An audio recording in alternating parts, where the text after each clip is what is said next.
Bonjour à tous, eh bien aujourd'hui je suis en panne de radiateur.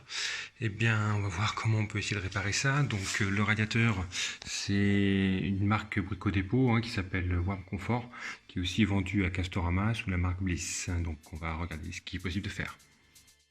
Voilà, donc on va voir ce qui se passe. Donc là on voit qu'il y a une température d'affiché qui n'est pas la température de la pièce, bien entendu. Et si j'essaie de l'allumer, hop, le rétroéclairage s'allume et l'afficheur s'éteint. Il n'y a plus rien dessus. On peut laisser les doigts appuyés pour valider. Il ne se passe rien. Voilà. Il ne chauffe même pas. Le radiateur est froid. Et il ne reçoit pas non plus les ordres du fil pilote. Voilà. Au bout d'un moment, l'affichage se remet. Et dès que je rappuie, hop, ça disparaît. Alors en fait, j'ai cherché un petit peu sur internet, c'est un défaut connu de ces radiateurs qui sont aussi vendus sous la marque Bliss de Castorama. En fait, c'est un simple condensateur qui, au fil du temps, perd sa capacité et donc ne fonctionne plus. Alors j'en ai commandé et on va voir comment le remplacer. Voilà, donc je l'ai débranché du secteur, donc je vous rappelle qu'il faut couper le courant avant toute intervention. On va démonter la partie qui contient la carte électronique et l'afficheur. C'est elle qui gère la partie électronique du thermostat, du fil pilote et de l'afficheur. Donc le problème se situe ici.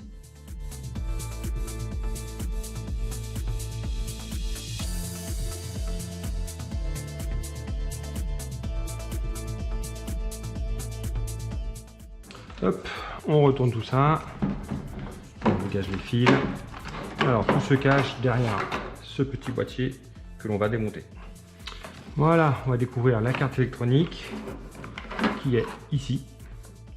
Donc c'est sur celle-là que nous allons intervenir. Ça c'est juste un thermostat, une sorte de thermostat ce qui se trouve ici. C'est une sorte de céramique. Donc je pense que c'est un thermostat ou une sécurité éventuellement à la surchauffe. Donc on va démonter la carte électronique qui est ici. C'est très facile, il y a juste 4 vis. Sans avoir à dessouder les câbles, on ne va pas en avoir besoin.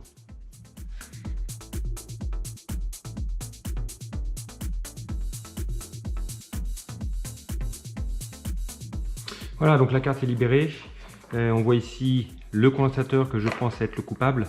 C'est un condensateur d'antiparasitage habituel, c'est un RIFA.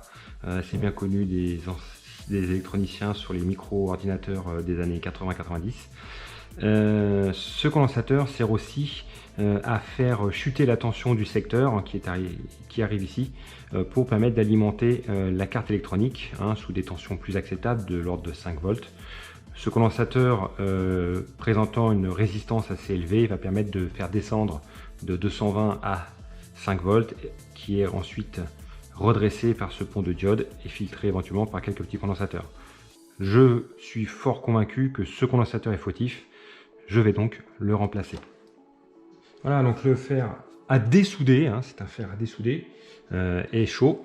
Et on va procéder à la dessoudure. Je ne sais pas comment on dit. En tout cas, on va faire comme ça. Donc on chauffe bien. Et hop, un petit coup de pompe. On renclenche. De l'autre côté. Voilà, il est même tombé tout seul. Alors, à savoir que ceux que j'ai commandés sont plus grands, mais par chance, c'est prévu sur le circuit imprimé. Il y a ici un trou supplémentaire.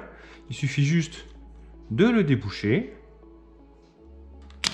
Voilà, c'est débouché. Maintenant, on va mettre le nouveau en place. Voilà, donc c'est un condensateur de 1 microfarad.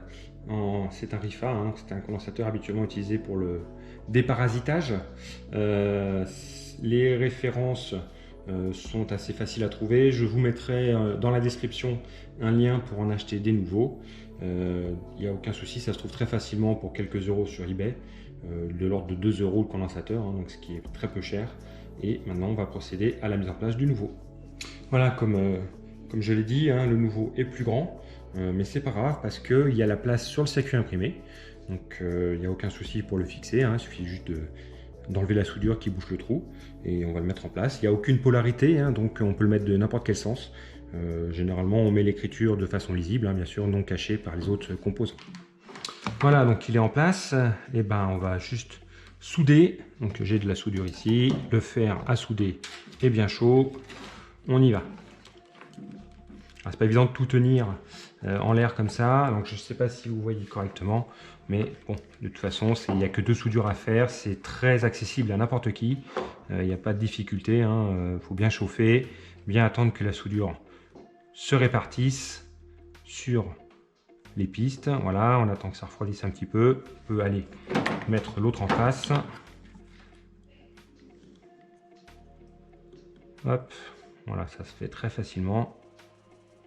Voilà, soudure impeccable. Voilà, le condensateur est en place, comme on peut le voir sur la carte.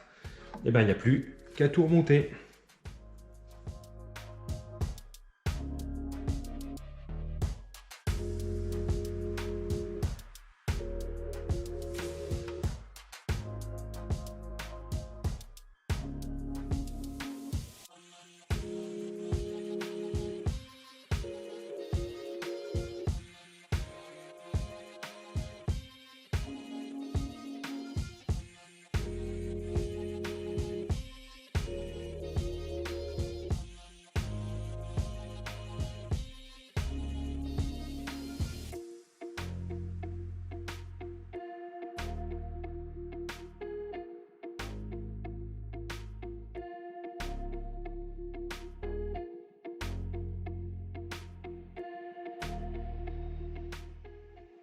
Voilà, donc ce fameux condensateur qui est d'origine et vraisemblablement HS, eh ben, on va le mesurer parce qu'il doit faire normalement 1 microfarad, ce qui m'étonnerait qu'il fasse toujours cette valeur. Donc on va mesurer ça avec un testeur.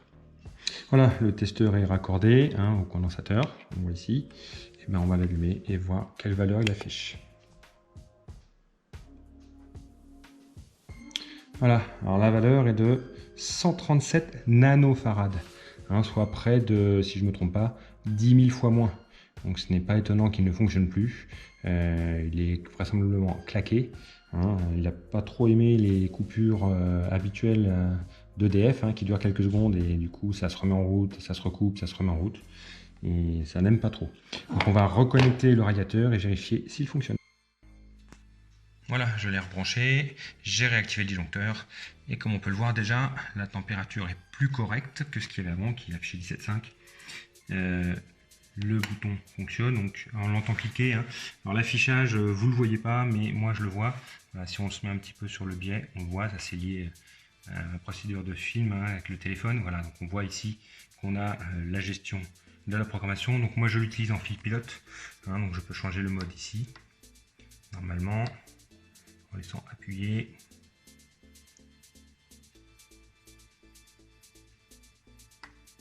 Ceci, voilà.